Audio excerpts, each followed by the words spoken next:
Hey, Pastor Marvin here with you from Step of Faith Ministries. You know, normally I'm in a good mood about 7 o'clock in the evening because I know we're on the countdown. The baby is going to be going to bed, and then me and mama, or my wife, aka babe, we're going to do the grown folks thing. Or let me clear that up. We're going to do the married thing, because you can be grown, but that don't mean you got a license to practice what you're doing.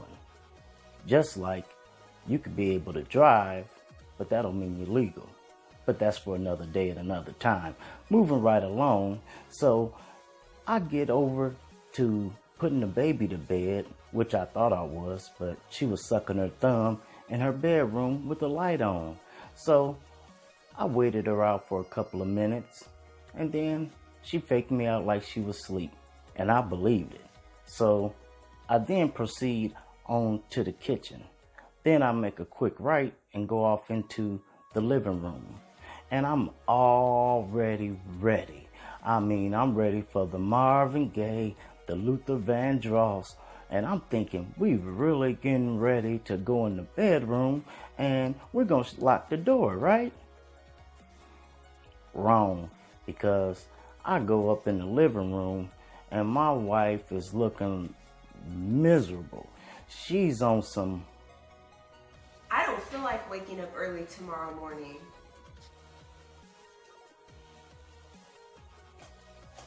Well, seeing the way things is going in this room, I'm going to have to abandon my campaign.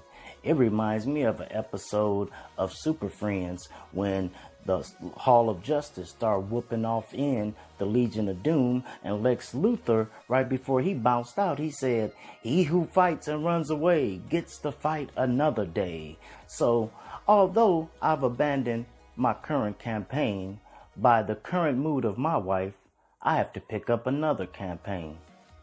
Yep, I have to be an encourager. Man, babe, it sounds like you done had a rough day. And I know it's been a rough and taxing and grueling week, because after all those home visits you done did and all those people cussing at you and disrespecting you, I know it's rough. But you know what? You only got half a day tomorrow. And after that half a day, you got a 4-day weekend, right? And check this out. Don't forget, your manager sent you a personal email telling you that you should put in for the opening as a supervisor. So you know what? I believe in you. And guess what? Obviously, your supervisor believe in you. So we only got tomorrow, and then it's 4-day weekend. Now that I've blown some air into my wife's sail, I'm feeling pretty good. Although I had to give up my campaign, I figure it's the end of the night, I'm home free. So I'm feeling like I'm going to go in the kitchen and get me some ice cream along with a Twix. But it ain't over yet. Dad, why do I have to go to school tomorrow? Now let me get this straight. After encouraging my wife at 8:30 in the evening, I now must go deal with a disgruntled 5-year-old who's telling me how she's preparing to boycott kindergarten in the morning. Back to the encouraging. Baby girl, now let me get this straight. Now, tomorrow's Friday, right? Now, tomorrow is also the day at school y'all have show and tell, which is your favorite, right? And then also, tomorrow y'all get to eat out at Chick-fil-A, right? And on top of that, tomorrow is when you and Emily get to do y'all play date right after school, right? That's what I thought. I'm going to be honest with y'all. After encouraging my wife and then stopping the plot of the resistance of a 5-year-old militia who's planning on boycotting her kindergarten class on Friday, I ain't got nothing left in the tank. I ain't even got none for myself, because I'm flat out tired. Y'all know what? It was a man in the Bible by the name of David. Yeah, and David took his men, his soldiers, out to war, right?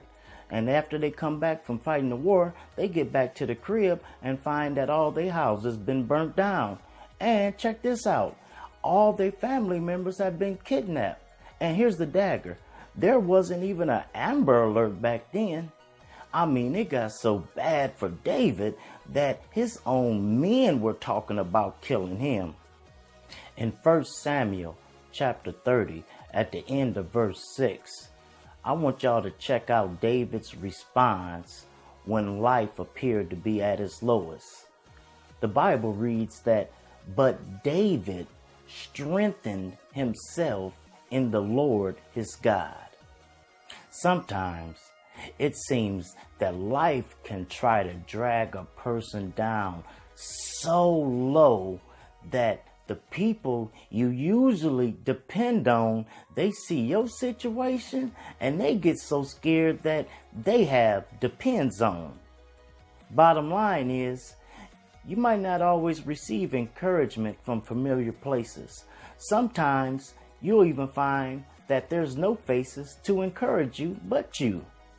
And I come to the resolve of understanding this. It don't matter who don't encourage me. I don't have a problem as long as that person ain't me. Be true to yourself, press into God, God bless you, and encourage yourself today.